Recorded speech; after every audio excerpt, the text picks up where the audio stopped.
You ever notice how politics is a lot like poker? Everyone's bluffing until somebody flips the cards, and that's exactly what just happened. Chuck Schumer thought he could corner Trump with a government shutdown, but instead, Trump called his bluff and dropped an absolute bombshell that no one in Washington saw coming. In one move, he forced Democrats to defend the very same corporate giants they've spent decades attacking.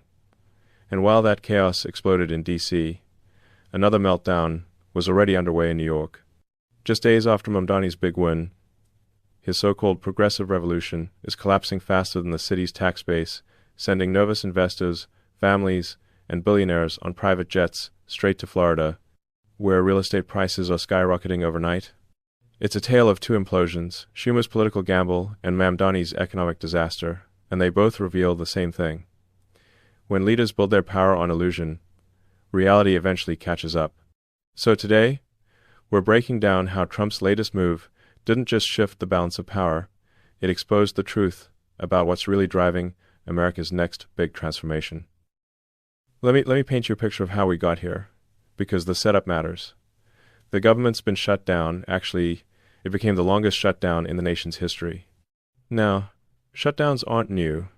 We've seen them before, and honestly, most Americans have gotten pretty tired of the political theater that usually surrounds them.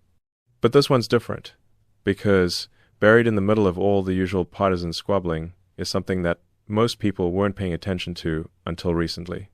See, the Democrats, led by Chuck Schumer in the Senate, decided they had leverage. They figured, we'll hold the government hostage until we get what we want on healthcare subsidies. Specifically, they wanted Obamacare subsidies extended hundreds of billions of dollars flowing to insurance companies, with the argument that this helps people afford healthcare. On the surface, that might sound reasonable, right? Healthcare is expensive, people need help, so subsidies seem like the compassionate choice. But here's where it gets interesting, and this is something I think a lot of folks our age understand instinctively, because we've seen how these things work over the decades. Just because money gets labeled as helping people doesn't mean that's where it actually ends up. Schumer's proposal wasn't just about extending help for another year. It was poison-pilled, as they say in Washington, loaded up with bonuses for insurance providers, billions and billions, going straight to the companies themselves, with zero actual guarantees that your premiums would go down even a penny. In fact, some estimates suggested that around 20 to 30% of these subsidies were fraudulent, money disappearing into administrative black holes, or worse, covering healthcare costs for people who weren't even supposed to be in the system in the first place. Now, Schumer thought he had Republicans in a corner. The calculation was simple. Republicans would face enormous pressure as the shutdown dragged on, military personnel not getting paid, air traffic controllers working without paychecks, thousands of federal workers caught in the middle. The longer it went, the more Republicans would get blamed, or so the thinking went. Eventually, they'd cave, Democrats would get their subsidies, and heading into midterm elections, they'd have something to campaign on. It was a classic Washington setup, very predictable, very traditional political hardball, except there was one fatal flaw in the whole strategy. The flaw was assuming that Donald Trump plays by traditional rules. He doesn't negotiate from fear. He doesn't operate on the usual timeline of political pressure. Instead, he waits, he watches, and when the moment's right, he doesn't just respond to your move, he changes the entire game you're playing. That's exactly what happened. Trump watched Schumer make his proposal public, watched Democrats line up behind it, watched the media frame it as a reasonable compromise. Then he waited exactly one day, just long enough for everyone to commit to their positions, and dropped what can only be described as a political bombshell. Trump posted on Truth Social and said, in effect, you want to spend hundreds of billions on healthcare? Fine. But let's stop sending it to money-sucking insurance corporations. Let's send it directly to the American people so they can buy their own healthcare and have money left over. Now, let me break down why this is so brilliant, because it's the kind of move that reveals how someone thinks several steps ahead. First, on the policy level, Trump's proposal essentially suggests creating something like health savings accounts on a national scale. Think of it like the education savings accounts that exist in many states. The government provides funds into a special account, and you decide how to spend it on healthcare-related expenses. doctor visits, medications, treatments, preventive care, you're in control. This kind of approach does a few things at once. It puts decision-making power back in your hands rather than in the hands of insurance company bureaucrats. It creates actual market competition because providers have to compete for your business. And perhaps most importantly, it cuts out the massive middleman costs and potential fraud that come with funneling everything through insurance corporations. But here's the political genius of the move, and this is what has Democrats absolutely scrambling right now. Trump just forced them into a position where they have to argue against giving money directly to the American people. Think about that for a second. The party that spent decades positioning itself as the champion of the working class, the party that rails against corporate greed and big business interests, is now in the awkward position of having to defend sending billions to insurance company executives instead of to regular Americans. It's a complete reversal of the expected political optics. Suddenly Republicans are the ones saying, let's give the people control and cut out corporate middlemen, while Democrats are stuck defending a system that enriches some of the most profitable corporations in America. How did that happen? The answer is that Democrats painted themselves into a corner by building so much of their healthcare policy around Obamacare. They're so invested in that framework politically, ideologically, structurally that they can't pivot without essentially admitting the whole thing was designed more to benefit insurance companies than to genuinely put healthcare in reach for average Americans. And you can see the panic setting in. Senator Chris Murphy called Trump's proposal nonsensical, but he didn't really explain why giving people money to buy their own healthcare is nonsensical. Online liberal activists started melting down, but again, without a coherent counter-argument beyond, we can't let Trump win. Some Democratic senators who usually toe the party line started making nervous comments about how maybe we need to look at alternatives. That's the sound of a bluff being called, and the person who made the bluff realizing they're holding nothing but bad cards. Meanwhile, Republicans smelled blood in the water. Senator Rick Scott from Florida immediately announced he's writing legislation to implement Trump's vision, actual health savings accounts that let Americans choose their own health care plans. Free market principles meeting populist direct support. Even Lindsey Graham, who's normally a pretty good barometer for where Senate Republicans are willing to go, called Trump's plan simply brilliant. But let's zoom out for a moment, because while this healthcare chess match was playing out in Washington, something equally dramatic was happening 1,500 miles to the northeast.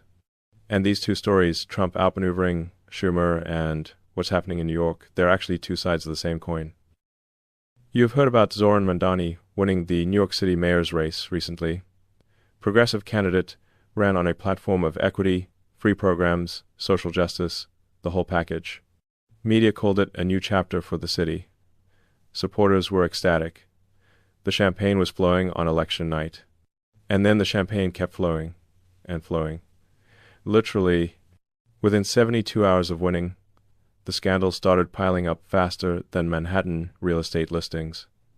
First, it came out that Mamdani, the self-described democratic socialist who spent his entire campaign demonizing the wealthy, jetted off to a luxury resort in Puerto Rico for some kind of high-dollar conference with major Democratic donors and lobbyists.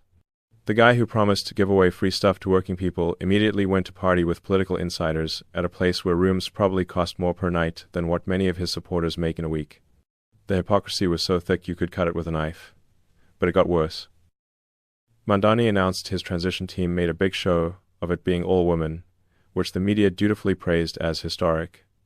But when people actually looked at who these women were, things got interesting.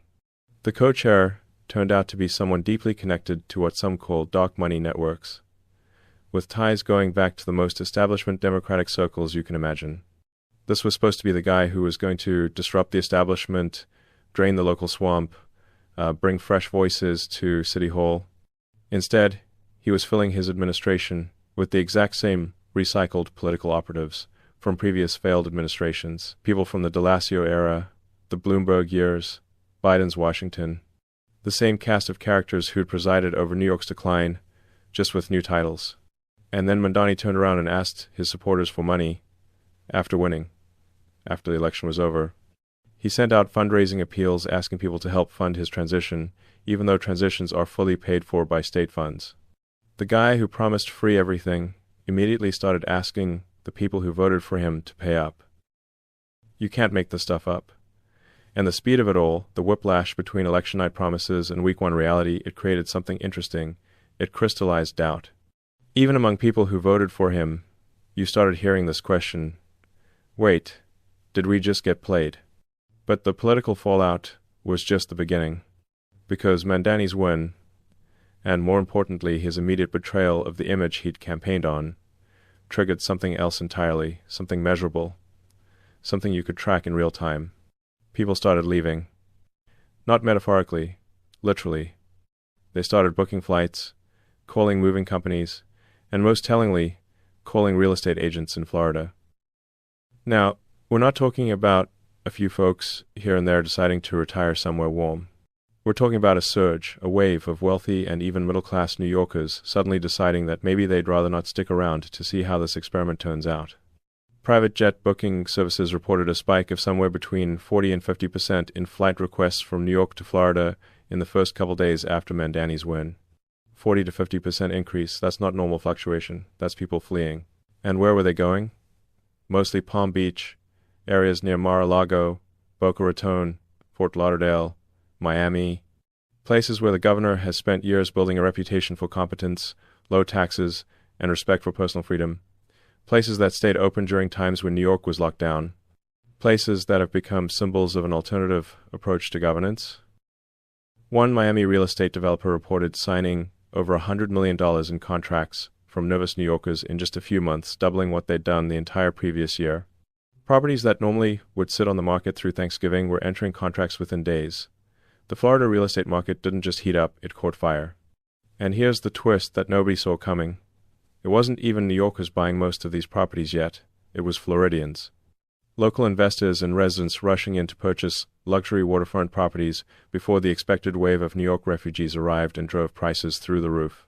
Think about that, people in Florida were essentially front-running the exodus, betting that the flood of displaced New Yorkers would create such demand that anything they bought now would be worth significantly more in a matter of months. One real estate agent down there called Mamdani COVID-2, and honestly, that comparison makes sense. Remember during the pandemic how Florida became this beacon, this refuge for people who wanted to live normally, work freely, send their kids to school, run their businesses?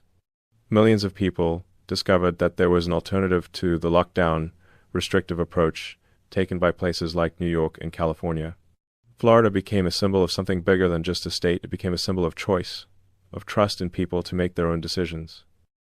Now, history is repeating itself, except this time it's not a virus people are fleeing, it's a politician. It's the realization that the promises made were hollow, that the progressive utopia being sold was just another way of concentrating power in the hands of people who don't trust you to run your own life. And when people reach that realization, they vote with their feet. They pack up decades of memories, leave behind neighborhoods they've lived in for generations, and head somewhere that respects them enough to let them be. That kind of movement, that's not politics. That's physics. That's human nature asserting itself against systems that don't work. But let's pull the lens back even further, because what's happening in New York isn't new. It's just the latest chapter in a story that's been playing out across American cities for decades now. Think about Chicago under ultra-progressive leadership. It's now at its lowest population in over a century. Nearly 200,000 people have left in recent years. Los Angeles has lost a similar number since 2020 alone. Baltimore, which was once one of the biggest cities in the nation back in the 1800s, had well over 1 million residents just a few decades ago. Today, barely 500,000. Detroit, Cleveland, Street, Louis, the list goes on and on.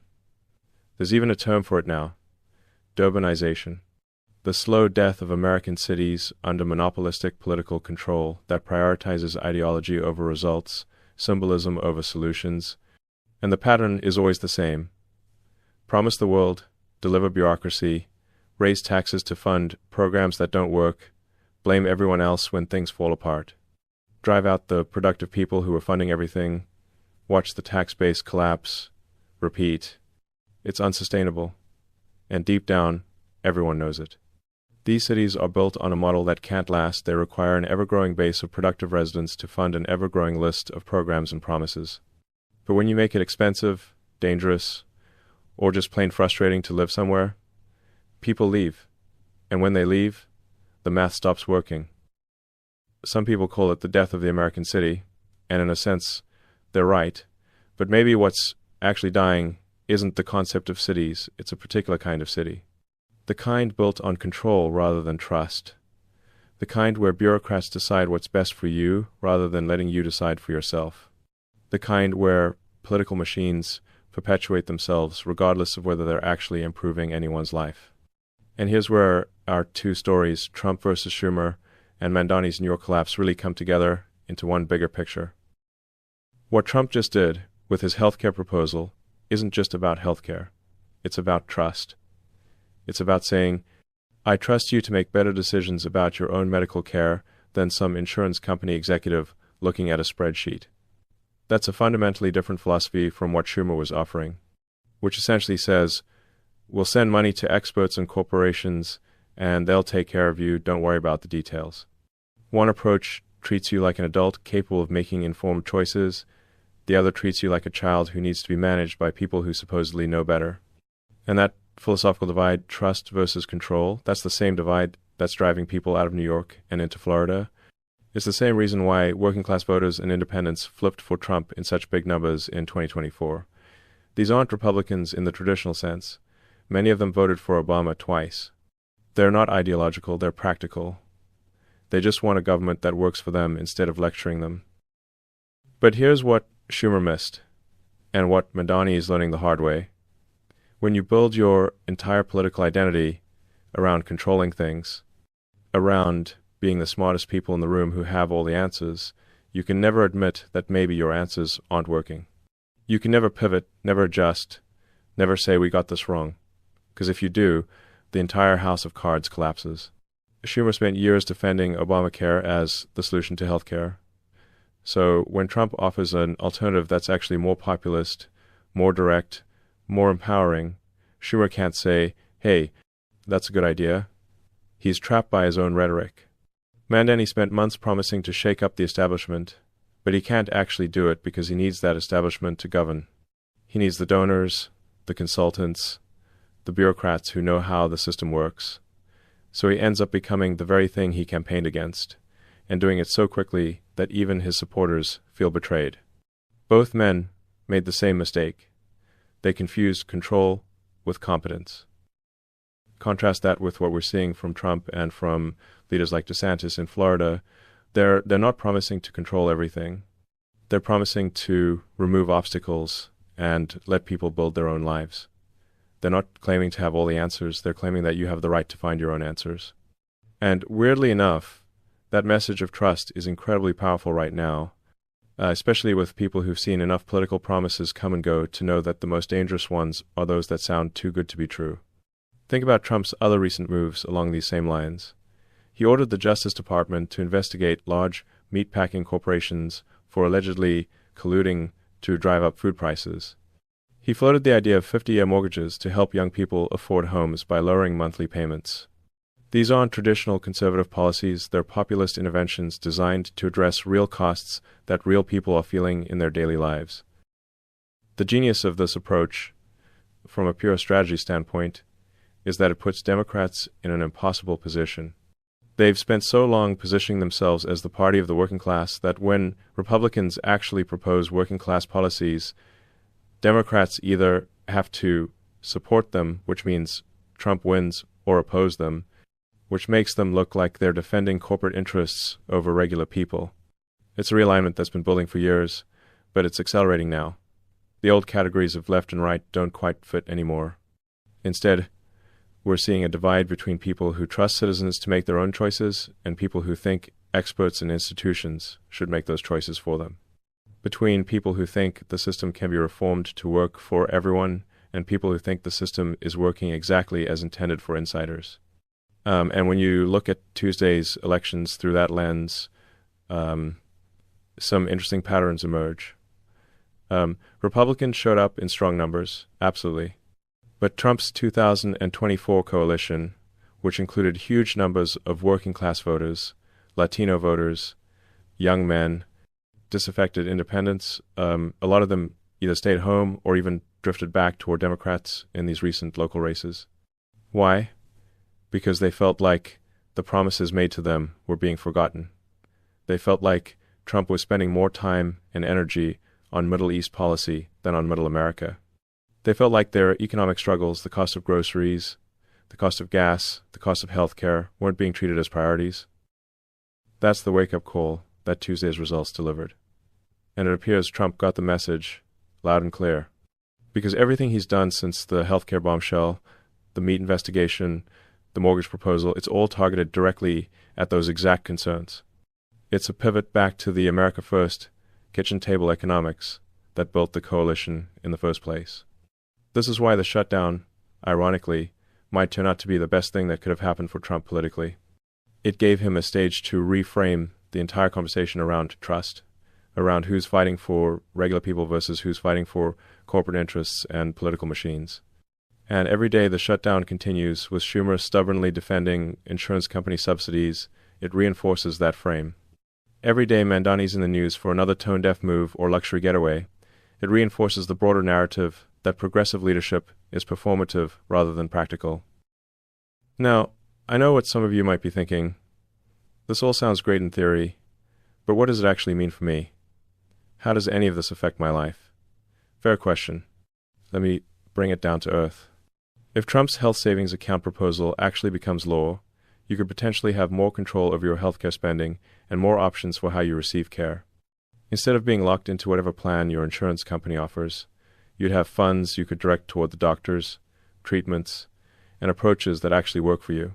If the DOJ investigation into food prices leads to real action against monopolistic practices, you might see your grocery bill stabilize or even decrease. Same with the mortgage proposals. If your grandkids can actually afford to buy a home because payment structures become more flexible, that changes their lives and your family's future.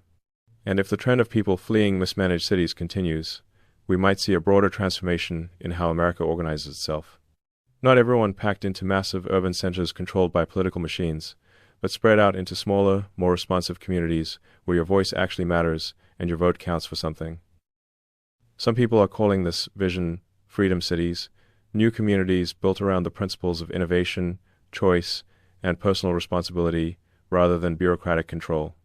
Places where remote work means you can live anywhere. Where energy independence means you're not dependent on coastal elites for your power. Where local governance actually responds to local needs instead of copying whatever's trendy in New York or San Francisco. It's not just a political vision, it's a practical response to the failures we've been watching unfold. And it's already happening. The migration from New York to Florida is just the most visible example. But people are also moving to Texas, Tennessee, the Carolinas, Idaho, Montana, places that offer space, affordability, and governments that largely leave you alone to live your life. This is the flip side of urbanization, it's decentralization. It's the recognition that the old model of concentrating everything in a handful of massive cities controlled by a handful of political machines just doesn't work for most people anymore. And technology now makes it possible to live well, work productively, and stay connected from just about anywhere. That's something I think our older folks understand instinctively, even if you didn't grow up with all the technology that makes it possible. You remember when communities were more local, when you knew your neighbors, when local businesses were owned by people you actually knew. The internet and remote work are making that possible again, just in a new form. And when leadership, whether it's Trump reshaping the Republican Party or governors like DeSantis building alternatives to failed progressive policies, when leadership catches up with where people are already moving, that's when real change becomes possible. So let's bring both threads together one final time, because they really are telling the same story from different angles. Schumer's bluff failed because it was based on fear that Republicans would cave under pressure, fear that Americans wouldn't notice that billions were going to insurance companies instead of to them. Trump called that bluff by offering something better: direct support, personal control, and trust in citizens to make their own choices. Mamdani's rapid collapse happened because his entire campaign was built on fantasy, the fantasy that progressive policies work despite decades of evidence to the contrary. The fantasy that you can promise everything to everyone without consequences. The fantasy that people won't notice when you immediately betray everything you claim to stand for. Trump's bombshell healthcare proposal didn't just respond to Schumer's offer, it reframed the entire debate. It turned defense into offense. It made Democrats the ones defending corporate interests while Republicans championed direct support for regular people. It showed that chaos can become clarity when you have the courage to call out a broken system and propose something fundamentally different. And that's the leadership lesson in all of this. The thing I think is worth holding on to as we watch how this all plays out. Real leadership isn't about having all the answers. It's about trusting people enough to let them find their own answers.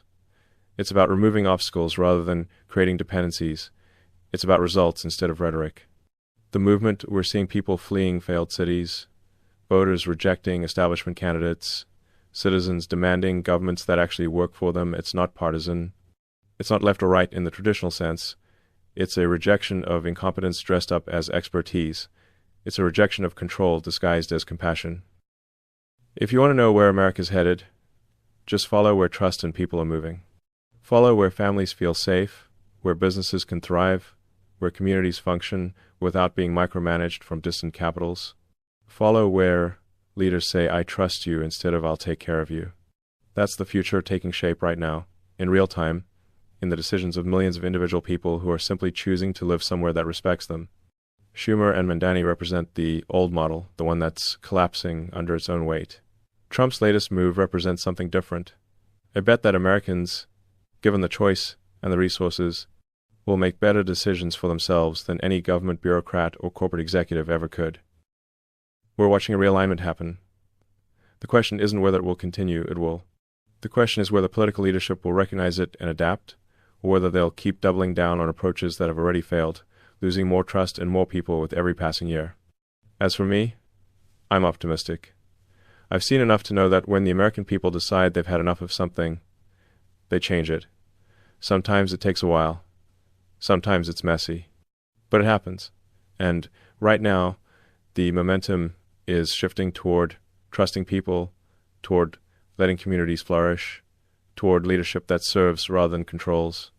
That's not a left or right thing. That's an American thing. And it's worth fighting for. So here's what I want to ask you. If you believe leadership should serve people, not corporations or political machines, make sure to hit that like button. Subscribe for tomorrow's deep dive, and drop a comment below.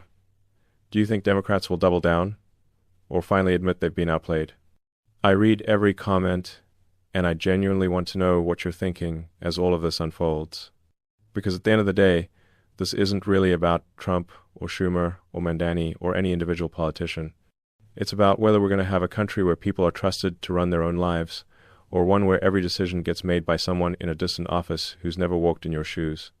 I know which one I'm betting on, and I think you do too.